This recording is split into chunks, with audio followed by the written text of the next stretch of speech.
Pemirsa, pasca longsor di Desa Songan B dan juga Sukawana, Kintamani Bangli, sejumlah korban yang dirawat di Rumah Sakit Umum Bangli kondisinya semakin membaik.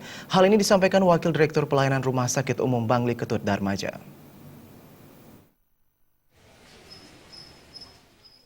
Lebih lanjut, Ketut Darmaja menyampaikan, saat longsor beberapa waktu lalu, 7 korban sempat dibawa ke Rumah Sakit Bangli. Seorang korban mengalami cedera yang sangat parah, sehingga harus dirujuk ke RSUP Sangra. Sementara 3 korban lainnya telah mendapatkan penanganan, dan saat ini masih proses rawat jalan. Korban yang dirawat inap adalah Ninyoman Tristasari, perempuan 12 tahun asal Songan B. Kondisinya sudah pulih dan telah diizinkan pulang. Hanya saja karena kondisi rumah yang hancur dan kakak kandungnya, Wayan Budiana 18 tahun, juga masih dalam perawatan. Karena mengalami cedera serius di paha kanannya, Ninyoman Tristasari terpaksa tidak bisa meninggalkan RSU Bangli. Sementara bayi Putu Eka atau Gede Slamet saat ini berada dalam kondisi yang jauh lebih baik dan masih dalam penanganan lanjutan oleh dokter spesialis anak.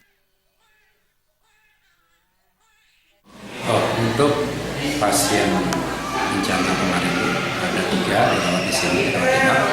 Yang masih dirawat masih 2. Yang 1 tanggal 15 sudah boleh pulang karena sudah kondisinya membaik. Yang 2, yang 1 karena ada dislokasi fit, masih perlu perawatan tergantung medisnya nanti seperti apa, apakah dirawat berapa lama kita belum dari spesialis kita.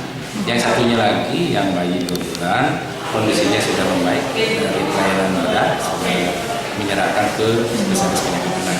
Nanti kita sudah tidak masalah, tinggal menunggu indikasi pelayanan medis lainnya di spesialis lain. Dalam kesempatan tersebut, orang tua bayi Putu Eka, Lu Eka mengatakan, kondisi anaknya sudah jauh lebih baik dan tenang.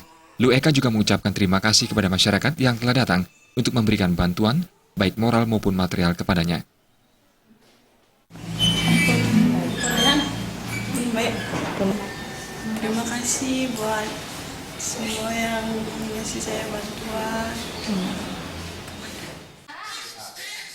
Meski semua pasien berada dalam kondisi yang lebih baik, pihak rumah sakit masih berharap bantuan dari masyarakat bagi para korban, baik yang masih dirawat ataupun yang saat ini masih dalam proses pemulihan.